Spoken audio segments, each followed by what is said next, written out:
ഓടിക്കൊണ്ടിരിക്കുന്ന തീവണ്ടിയിൽ നിന്ന് ഒരു യുവതിയെ മദ്യപനായ ഒരാൾ ചവിട്ടി താഴെയിടുന്നു. ഈ റെയിൽവേ ട്രാക്കിൽ കിടക്കുന്ന യുവതിയെ പിന്നീട് റെയിൽവേ പോലീസ് എത്തിച്ചാണ് ആശുപത്രിയിലേക്ക് എത്തിക്കുന്നത്. ഇവിടെ ഈ റെയിൽവേ സംവിധാനത്തിന് എവിടെയെങ്കിലും പിഴവുണ്ട്? ഇപ്പോൾ ചർച്ച ഇതിനകത്ത് റെയിൽവേ പോലീസ് പരിശോധന നടത്തിയില്ല. കേരള എക്സ്പ്രസ് തിരുവനന്തപുരത്തേക്ക് പോകുന്ന വഴിക്ക് ജനറൽ കമ്പാർട്ട്മെൻറ്റിൽ വെച്ചാണ് സംഭവം. ആദ്യക്കൽ വാഷ്റൂമിലോ മറ്റോ പോയിട്ട് വന്നപ്പോഴാണ് ഈ ആക്രമണം ഉണ്ടായത്. പക്ഷേ ഇവിടെ പ്രശ്നം എന്താണെന്ന് വെച്ചാൽ ഈ ജനറൽ കമ്പാർട്ട്മെൻറ്റിലൊന്നും ആവശ്യത്തിനുള്ള സ്ഥലമില്ല, അല്ലെങ്കിൽ നമ്മുടെ യാത്രക്കാർക്ക് പോകാൻ വേണ്ടിയിട്ടുള്ള ആവശ്യമായത്ര ജനറൽ കമ്പാർട്ട്മെൻറ്റുകൾ ഇല്ല എന്നുള്ളത് ഒരു വലിയ പ്രശ്നമായിട്ട് നിൽക്കുന്നു. പക്ഷേ എങ്കിലും റെയിൽവേയിലെ അക്രമം എന്ന് കേൾക്കുമ്പോൾ നമുക്ക് ആദ്യം സൗമ്യയിലേക്ക് എത്തുന്നത്. അപ്പോൾ തുടർച്ചയായിട്ട് ഈ സംഭവവികാസങ്ങൾ ഇങ്ങനെ നടന്നുകൊണ്ടിരിക്കുകയല്ലേ. സാർ എങ്ങനെയാണ് അതിനൊന്നും വിലയിരുത്തുക? പലപ്പോഴും ഈ സംഭവങ്ങൾ ഒറ്റപ്പെട്ടതായിരിക്കാം. പക്ഷേ നമ്മൾ ഓരോന്നോരോന്നെടുത്ത് നമുക്ക് വരുന്ന സമയത്ത് റെയിൽവേ യാത്ര എന്ന് പറയുന്നത് ഭയാനകമായി മാറിത്തീരുകയാണ് ചെയ്യുന്നത്. പ്രത്യേകിച്ച് സ്ത്രീകൾക്ക് മാത്രമല്ല, പുരുഷന്മാർക്കും ചില സമയത്തൊക്കെ മർദ്ദനമേൽക്കാറുണ്ട്.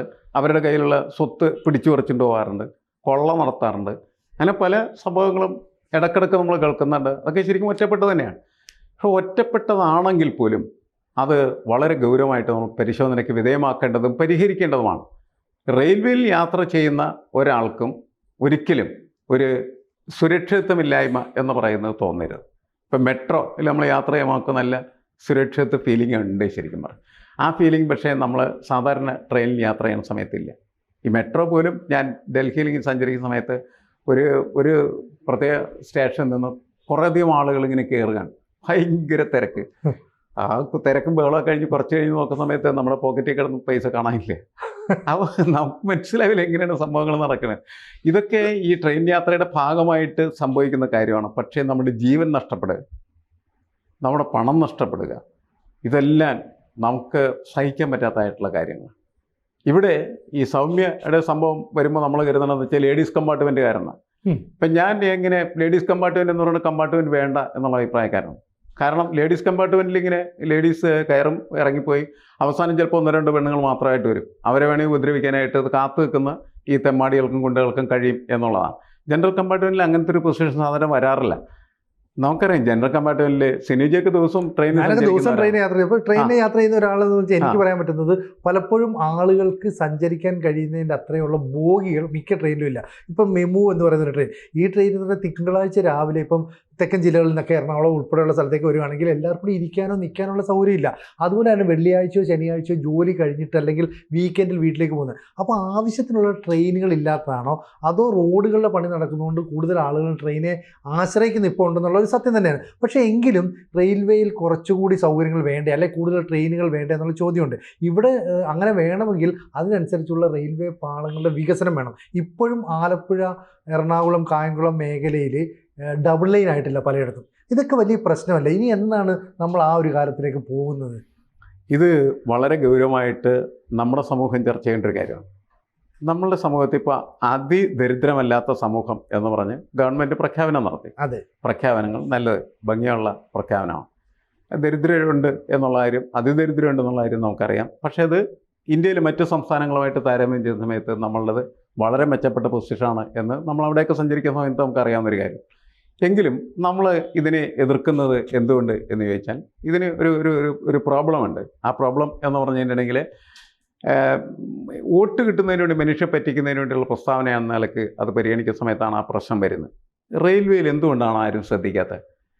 കേരളത്തിലെ, ഇന്ത്യയിലെ സാധാരണക്കാരായിട്ടുള്ള മനുഷ്യന് സഞ്ചരിക്കാനായിട്ടുള്ള ഏറ്റവും നല്ല ട്രാവലിംഗ് സിസ്റ്റം എന്ന് പറഞ്ഞാൽ റെയിൽവേയിൽ നിങ്ങൾക്ക് 100 രൂപ കൊടുത്ത് കഴിഞ്ഞിട്ടുണ്ടെങ്കിൽ എന്ത് ചെയ്യാം, കേരളത്തിൽ മുഴുവൻ വേണമെങ്കിൽ സഞ്ചരിക്കാനുള്ള സാധ്യത അതിനുണ്ടെന്നുള്ളതാണ്. അതെ, ഓട്ടോറിക്ഷയിൽ നമുക്ക് നമ്മുടെ വീട്ടിൽ പോണെങ്കിൽ ഈ പറഞ്ഞ 100 രൂപ ചിലപ്പോൾ വളരെ അടുത്തുനിന്ന്. അതെ. അപ്പോൾ ഇങ്ങനെയുള്ളൊരു സാധ്യതയുള്ള ഈ സംവിധാനത്തെ എന്തുകൊണ്ടാണ് ഇവർ വളർത്താത്തത്, വികസിപ്പിക്കാത്തത്? ഈ ഡബിൾ ലൈൻ എത്രയോ കാലങ്ങൾക്ക് മുമ്പ് കേരളത്തിൽ വരേണ്ട. കേരളത്തിൽ എന്തെല്ലാം വികസനങ്ങളാണ് റെയിൽവേക്ക് വേണ്ടി വരുന്നത്? രാവിലെ തുടങ്ങി ഈ നമ്മുടെ സമൂഹത്തിൽ പ്രക്ഷോഭം നടത്തുന്ന നിരവധി രാഷ്ട്രീയ പാർട്ടികളുണ്ട്. ഇവന്മാരെന്തെങ്കിലും ഇതിനു വേണ്ടി ശ്രമിച്ചിട്ടുണ്ട്? ഒറ്റയാളുമില്ല. കേന്ദ്രത്തിൽ അധികാരത്തിൽ വരുന്ന സമയത്ത് കോൺഗ്രസ് ഒക്കെ ഒരുപാട് കാലം ഭരിച്ചാണ്. അവരെന്ത് ചെയ്തു? അവരൊന്നും ചെയ്തിട്ടില്ല എന്നുള്ളതാണ്. കേരളം ഭരിക്കുന്നതായിട്ടുള്ള CPMന്റെ നേതൃത്വത്തിലുള്ളതായിട്ടുള്ള മുന്നണി ഇതിനുവേണ്ടി എന്ത് സമരം ചെയ്തിട്ടുണ്ട്? ഒരു പ്രക്ഷോഭം നടത്തണ്ടേ? ചെറിയ പ്രക്ഷോഭമല്ല, നിരന്തരമായിട്ട് കേരളത്തിലെ മുഴുവൻ ജനങ്ങളെ ബാധിക്കുന്ന ഒരു പ്രശ്നമാണ് റെയിൽവേക്ക് ആവശ്യമായിട്ടുള്ള വികസനം ഉണ്ടാക്കാൻ പറ്റാത്തത്. തീർച്ചയായിട്ടും അത് ഉണ്ടാക്കണം. അതങ്ങനെ ഉണ്ടാക്കിയാൽ മാത്രമാണ്. ഇപ്പോൾ റെയിൽ എന്ന് പറയുന്നതല്ല കേരളത്തിന് വേണ്ടത്. സാധാരണ ട്രെയിനുകൾ ഓടുന്നതിനുള്ള സംവിധാനങ്ങളുണ്ടായി. ജനങ്ങൾ മുഴുവൻ അതിനകത്ത് ഇടിച്ചു കയറിക്കൊണ്ടിരിക്കുകയാണ്. ഇവരൊക്കെ ഈ നമുക്ക് രാഷ്ട്രീയ നേതാക്കൾക്കുള്ള ഗുണം എന്താണ്? അവർ റിസർവ്ഡ് കമ്പാർട്ട്മെൻറ്റിൽ സുഖമായിട്ടിരുന്ന് സഞ്ചരിക്കുന്നവരാണ്. അവനെന്താണ് ജനറൽ കമ്പാർട്ട്മെൻറ്റിൻ്റെ തിരക്കുന്നവന് മനസ്സിലാവില്ല. ഞാൻ ചില സമയത്ത് തിരുവനന്തപുരത്ത് നിന്നൊക്കെ ഈ ട്രെയിനിൽ വരുന്ന സമയത്ത് ജനറൽ കമ്പാർട്ട്മെൻറ്റിൽ ഇങ്ങനെ പിടിച്ചു തൂങ്ങി വരുമ്പോൾ അടുത്ത് നിൽക്കുന്ന ആൾക്കാർ ഇതാരും എഴുതുന്ന സാറല്ലേ, സാറെന്ത് ഇതിനകത്ത് കയറിയെന്ന് ചോദിക്കും. നമ്മൾ അങ്ങനെയാണ് ചോദിക്കുന്നത്. കാരണം നമ്മൾ ഈ ടെലിവിഷനിലൊക്കെ ഡിസ്കഷനൊക്കെ പോകുമ്പോൾ ആളുകൾ കരുതുന്നത് ഇയാളെ ഒരു പ്രമാണിയാണ് എന്നാണ്. നമുക്കറിയാം നമ്മുടെ ദാരിദ്ര്യം പ്രശ്നങ്ങളൊക്കെ. അപ്പോൾ നമ്മൾ ഈ സാധാരണക്കാരുടെ കൂടെ സഞ്ചരിക്കുമ്പോൾ അവരുടെ ഒരു ചോദ്യം അതാണ്. അപ്പോൾ അതെ, VIP ഒരിക്കലും ഇങ്ങനെയുള്ള സ്ഥലത്ത് സഞ്ചരിക്കുന്നില്ല. അവന് മനസ്സിലാവേണ്ട ഇതാണ് സമൂഹത്തിന്റെ പ്രശ്നം എന്നുള്ളത്. അത് മനസ്സിലാക്കിയാൽ അവനതിനു വേണ്ടി തീർച്ചയായിട്ടും ശബ്ദിക്കും എന്നാണ് ഞാൻ കണക്കാക്കുന്നത്. അങ്ങനെ ശബ്ദിച്ച് മാറ്റം നമുക്ക് ഭയങ്കര മാറ്റം വരുത്തേണ്ടതാണ്. ട്രെയിനുകൾ കൂടുതൽ വേണ്ടതാണ്. ഇടവേളകളിലെ അത് കൂടുതൽ ഓടേണ്ടതാണ്. ജനങ്ങളുടെ യാത്രക്കുള്ള പ്രധാനപ്പെട്ട ഒരു സംവിധാനമായിട്ട് ഇതിനെ വികസിപ്പിക്കേണ്ടതും ചെയ്യേണ്ടത് ആവശ്യം. മാത്രമല്ല, റെയിൽവേ പോലീസ് ഉണ്ട്, മറ്റ് സംവിധാനങ്ങളെല്ലാം ഉണ്ടായിട്ടും ഇത്തരത്തിലുള്ള ഈ ജനറൽ കമ്പാർട്ട്മെന്റിൽ മദ്യപിച്ച് കയറുന്ന ആളുകൾ സ്ത്രീകളെ ഉപദ്രവിച്ചാൽ അല്ലെങ്കിൽ മറ്റുള്ള ഈ ആളുകളുമായിട്ട് തന്നെ ഞാൻ പറയുന്നത് ഇങ്ങനെയൊക്കെയുള്ള ആളുകൾ കാണുമ്പോൾ തന്നെ പിടിച്ച് പുറത്തേക്ക് തൂക്കേറിയാനായിട്ടുള്ള സംവിധാനം റെയിൽവേക്ക് വേണം. ശരിക്കും പറഞ്ഞാലേ മദ്യപന്മാരെ നമുക്ക് നമ്മുടെ സമൂഹത്തിൽ നിന്ന് തുടച്ചു മാറ്റാനൊന്നും പറ്റില്ല. അവരുണ്ടാവും. അവൻ ചെറിയ പ്രശ്നങ്ങൾ സൃഷ്ടിക്കണം, അപ്പൊ തന്നെ പറഞ്ഞു വിടുക. നീ പോവാ, കള്ളൊക്കെ കൊഴിഞ്ഞിട്ട് നമുക്ക് പോടാ എന്നൊക്കെ പറഞ്ഞ് അവിടെ എവിടെയെങ്കിലും കൊണ്ട് ഇരുത്തിയാൽ മതി. റെയിൽവേയുടെ സംവിധാനം ഉണ്ടല്ലോ, അവിടെ ഏതെങ്കിലും ഒരു മുറിയിൽ കുറേ നേരം ഇരുത്തുക. അല്ലാണ്ട് അവർ ഉപദ്രവിക്കുകയൊന്നും ചെയ്യേണ്ട ആവശ്യമില്ല. അവിടെ പിടിച്ചിരുത്താൻ മോനെ കുറച്ച് കഴിയുമ്പോൾ നാരങ്ങളൊക്കെ മേടിച്ചാൽ അല്ലെങ്കിൽ മോരും വെള്ളം കൊടുത്ത് അവനെ യാത്രയാക്കുക. ഒരു പ്രശ്നം ഉണ്ടാവില്ല. അപ്പം ഇതിനുള്ള സംവിധാനം വേണം. ഇതിനുള്ള സംവിധാനം എന്ന് പറഞ്ഞാൽ റെയിൽവേ സ്റ്റേഷനിലും മതിയില്ല. അവിടെ വരുന്ന ആളിനെ ഇവർക്ക് കാണാൻ പറ്റുന്നതാണ്. ഓരോ കമ്പാർട്ട്മെന്റിൽ കയറുന്നതും കാണാൻ പറ്റുന്നതാണ്. അപ്പം അങ്ങനെ നോക്കിയിട്ട് ഇവരെയൊക്കെ ശരിക്കും പറഞ്ഞാൽ ഫിൽട്ടർ ചെയ്ത് മാറ്റി നിർത്തുന്ന ഒരു സ്ഥിതി ഉണ്ടെങ്കിൽ മാത്രമാണ് ഈ പേടിയിൽ നിന്ന് മാറാൻ പറ്റുള്ളൂ. ഇതിപ്പോൾ ഒറ്റപ്പെട്ട സംഭവമാണ്. നമുക്കറിയാം, 19 വയസ്സുള്ള ഒരു പെൺകുട്ടി, അവൾ എന്തോ ആവശ്യത്തിന് പഠനകാര്യത്തിനോ മറ്റോ കൂട്ടുകാരിയുമായിട്ട് പോകുന്നു. അവർ തിരിച്ചു വരുന്ന വഴിക്കാണ് ഈ 50 വയസ്സുള്ള ഇവരെ ഉപദ്രവിക്കുന്നത്. അതിൽ ഈ കൂടെ ഉണ്ടായിരുന്ന പെൺകുട്ടി പറയുന്നത് അവളുടെ നടുവിന് ചവിട്ടിയെന്നാണ്. ഒരു ശക്തമായ ആഘാതം ട്രെയിനിന്റെ അവിടുത്തെ എടുത്താൽ നേരെ താഴേക്ക് വീഴാണ്. എന്നിട്ട് ഈ പെൺകുട്ടി നിലവിളിച്ചപ്പോൾ അവളെയും തള്ളി കിട്ടും. പക്ഷേ ഇവൾ ആ കമ്പിയിലോ മറ്റോ തൂങ്ങി കിടന്നുകൊണ്ട് മറ്റുള്ള യാത്രക്കാർ വന്ന് രക്ഷപ്പെടുത്തുകയാണ്. അപ്പോൾ ഭയരഹിതനായിട്ട് സഞ്ചരിക്കാൻ കഴിയുന്ന ഒരു സാഹചര്യം ട്രെയിനിനകത്തില്ല, അല്ലെങ്കിൽ നമ്മുടെ റെയിൽവേ പോലീസ് ഉൾപ്പെടെയുള്ളവരെ ശ്രദ്ധിക്കുന്നില്ല എന്ന് പറഞ്ഞാൽ ഗുരുതരമായ വീഴ്ച തന്നെയാണ്. ഇനി അതിനൊരു പരിഹാരം ഉണ്ടാകുമോ? അല്ല, ഗുരുതരമായ വീഴ്ചയാണ്. ഇത്രയും കാലം 1947 നമുക്ക് സ്വാതന്ത്ര്യം കിട്ടിയതിന് ശേഷം നമ്മൾ എത്രമാത്രം റെയിൽവേയുടെ കാര്യത്തിൽ വികസിച്ചു എന്ന് പരിശോധിച്ചാൽ കേരളം ഒട്ടും വികസിച്ചില്ലെന്നുള്ളതായിരുന്നു നമുക്കറിയാം. ഉത്തരേന്ത്യയിൽ പല സ്ഥലത്തൊക്കെ വികസനങ്ങളുണ്ടാകാം. ഇപ്പോൾ നമ്മൾ അയോധ്യയുടെ അയോധ്യ ക്ഷേത്രത്തിൻ്റെ ഉദ്ഘാടന കാലത്തൊക്കെ പറഞ്ഞ ഒരു പ്രത്യേകത എന്താണെന്ന് വെച്ചാൽ അയോധ്യ സ്റ്റേഷൻ എന്ന് പറഞ്ഞാൽ വിമാനത്താവളം പോലെ ആക്കും എന്നാണ് പറഞ്ഞിരുന്നത്. നമ്മുടെ ഇവിടെ എന്ന് പറഞ്ഞിട്ടുണ്ടെങ്കിൽ എന്ത് സൗകര്യമാണ് ഉണ്ടാകും? ഒരു സൗകര്യവും ഇല്ല എന്നുള്ളതാണ്. അതിന് പ്രധാനപ്പെട്ട കാരണം ഈ റെയിൽവേ കേരളം പോലെയുള്ള അറ്റത്ത് കിടക്കുന്ന സ്ഥലമാണ്. നമ്മളോട് കാണിക്കുന്നതായിട്ടുള്ള വലിയ അവഗണനയും അതിൻ്റെ അകത്ത് പ്രധാനപ്പെട്ടാണ്. അവഗണനയും നമ്മൾ പറയുമ്പോൾ ഉടനെ തന്നെ അത് രാഷ്ട്രീയമാണെന്ന് പറയും. ഇവിടെ കേന്ദ്ര ഗവൺമെൻറ്റുമായി ബന്ധപ്പെട്ട് നിൽക്കുന്ന BJPയും അതുമായി ബന്ധപ്പെട്ട് നിൽക്കുന്ന എല്ലാ ആളുകളും പരിവാർ സംഘങ്ങളും മുഴുവൻ പറയും എന്താ അവഗണന? അതെന്ത് തോന്നിയ ദിവസമാണ്. അവരെന്തിനാ അങ്ങനെ ചർച്ച ചെയ്യണത്? അവർ BJPക്കാരായിരുന്നിട്ട് BJPക്ക് സപ്പോർട്ട് ചെയ്യട്ടെ. പക്ഷേ കേരളത്തിൻ്റെ ഒരു വിഷയം വരുന്ന സമയത്ത് അത് അവഗണിക്കപ്പെടുന്നുണ്ടെങ്കിൽ അത് അവഗണനയാണ്, പരിഹരിക്കണം എന്ന് പറയാനായിട്ടുള്ള മനസ്സാണ് അവർക്കുണ്ട്. ഒറ്റക്കെട്ടായിട്ടുള്ള കേരളത്തിൻ്റെ ആവശ്യം അവതരിപ്പിക്കേണ്ടത്. അല്ലാണ്ട് BJP ആണോ കോൺഗ്രസ് ആണോ CPM ആണോ എന്ന് നോക്കിയിട്ടല്ല. അതാണ് പ്രശ്നം. അത് മാറണം. നമ്മളുടെ ഈ തമിഴ്നാട്ടുകാർക്ക് അങ്ങനത്തെ ഒരു ഗുണമുണ്ട്.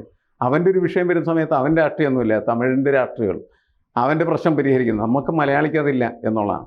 നമുക്ക് റെയിൽവേ വികസനത്തിൻ്റെ കാര്യത്തിൽ എന്നും കേന്ദ്രം നൽകിയിട്ടുള്ളത് വളരെ വലിയ അവഗണനയാണ്. അവഗണനയുടെ ഭാഗമായിട്ടാണ് നമുക്ക് പാളം പോലും ഇരട്ടിപ്പിക്കാൻ കഴിയാത്തത്. അപ്പോൾ പാളം ഇരട്ടിക്കാൻ കഴിഞ്ഞാൽ ഒരുപാട് ട്രെയിനുകൾ ഓടിക്കാനായിട്ടുള്ള സംവിധാനം ഉണ്ടാകും. ഒരൊറ്റ ട്രെയിൻ പോലും ശ്വാസം വലിച്ച് യാത്ര ചെയ്യാൻ പറ്റുന്ന തരത്തിൽ ഓടുന്നില്ല നമ്മളിവിടെ. നമ്മളതിൻ്റെ അകത്ത് കയറുമ്പോൾ മനസ്സിലാവും. ജനറൽ കമ്പാർട്ട്മെന്റിൽ എപ്പോഴും അതിശക്തമായിട്ടുള്ള തള്ളം തിരക്കുമാണ്. അത് മാറ്റണ്ടേ? ജനറൽ കമ്പാർട്ട്മെന്റിൽ പോലും സുഖദായകമായിട്ടുള്ള രീതിയിൽ യാത്ര ചെയ്യാവുന്ന സൗകര്യം ഉണ്ടാക്കണം. ജനറൽ കമ്പാർട്ട്മെന്റിൽ എണ്ണം കൂട്ടണം. അത്രയധികം ആളുകൾ സഞ്ചരിക്കും. എന്ത് ലാഭമാണ് കേരളം ഈ റെയിൽവേക്ക് ഉണ്ടാക്കി കൊടുക്കുന്നത്? നിറയെ ആളുകളാണ്. എല്ലാവരും ടിക്കറ്റ് എടുത്തിട്ട് യാത്ര ചെയ്യുന്നവരാണ്. മറ്റേ ഉത്തരേന്ത്യ സംസ്ഥാനങ്ങളെ പോലെ അല്ല. അതെ, അല്ല, കേരളത്തിലാണ് ഏറ്റവും കൂടുതൽ വരുമാനം ഉണ്ടാക്കി കൊടുക്കുന്നത്. നമ്മളിപ്പോൾ ഞാൻ ഈ ഗയ എന്ന് പറയുന്ന സ്ഥലത്ത് ബീഹാറിൽ ഇപ്പോൾ ബീഹാർ തെരഞ്ഞെടുപ്പൊക്കെ നടക്കുകയാണ്. അപ്പോൾ അവിടെ യാത്ര ചെയ്യുമ്പോൾ ഞാൻ നോക്കുമ്പോൾ എന്താ വെച്ചാൽ ആരും ടിക്കറ്റൊന്നും എടുക്കാറില്ല. നമ്മുടെ റെയിൽവേ രണ്ടുതരം ട്രെയിനുകളാണ്, സാധാരണ ട്രെയിനുകളിലൊന്നുമില്ല. ആ ട്രെയിനും അതുപോലെ തന്നെയാണ്. രാത്രിയൊക്കെ കഴിഞ്ഞാൽ അതിൻ്റെ അത് വെളിച്ചവും ഇല്ല, ഒന്നുമില്ല, ഇലക്ട്രിസിറ്റി ഒന്നുമില്ല. ഏതോ പ്രേത ലോകത്ത് സഞ്ചരിക്കുന്ന പോലെയാണ്. പലതരത്തിലുള്ള ഭാഷയിൽ ആളിരുന്ന് വർത്തമാനം പറയണ മാത്രം കേൾക്കാൻ മാത്രം. അങ്ങനെയൊക്കെയുള്ള സംവിധാനങ്ങൾ ഉള്ള ഒരു രാജ്യമാണ് ഇന്ത്യ എന്നുള്ളതാണ്. നമ്മൾ ഇതിനകത്ത് ഏറ്റവും ഗൗരവമായിട്ട് പരിശോധിക്കേണ്ടത് കേരളം പൈസ കൊടുക്കാൻ തയ്യാറാണ്, ആളുകൾ പൈസ കൊടുക്കാൻ തയ്യാറാണ്, യാത്രക്കാർ പൈസ കൊടുക്കാൻ തയ്യാറാണ്. അതിനനുസരിച്ച് അവർക്ക് തിരിച്ച് സൗകര്യം കൊടുക്കാനായിട്ടുള്ള സംവിധാനം ഉണ്ടാവണം, അവർക്ക് സുരക്ഷിതത്വം ഉണ്ടാവണം. നമ്മുടെ പാതകൾ ഇരട്ടിപ്പിക്കണം, ഈ ട്രെയിനുകളിലെ ജനറൽ കമ്പാർട്ട്മെൻറ്റുകളുടെ എണ്ണം വർദ്ധിപ്പിക്കണം, അതിനകത്തുള്ള സുരക്ഷിതത്വം വർദ്ധിപ്പിക്കണം. ആ പാഠമാണ് ഇതിൽ നിന്ന് നമുക്ക് ലഭിക്കുന്നത്. തീർച്ചയായിട്ടും സർക്കാരും രാഷ്ട്രീയ പ്രസ്ഥാനങ്ങളും, ഒരു പ്രസ്ഥാനമല്ല എല്ലാ പ്രസ്ഥാനങ്ങളും ഇതിൽ ഗൗരവമായിട്ട് ഇടപെടുകയാണെങ്കിൽ അത് സമൂഹത്തിനും ഗുണകരമായിരിക്കും. കൂടുതൽ വാർത്തകളും വിശേഷങ്ങളും നിങ്ങളിലേക്ക് എത്താൻ ABC മലയാളം സബ്സ്ക്രൈബ് ചെയ്യുക, ബെൽ ബട്ടണും അമർത്തുക.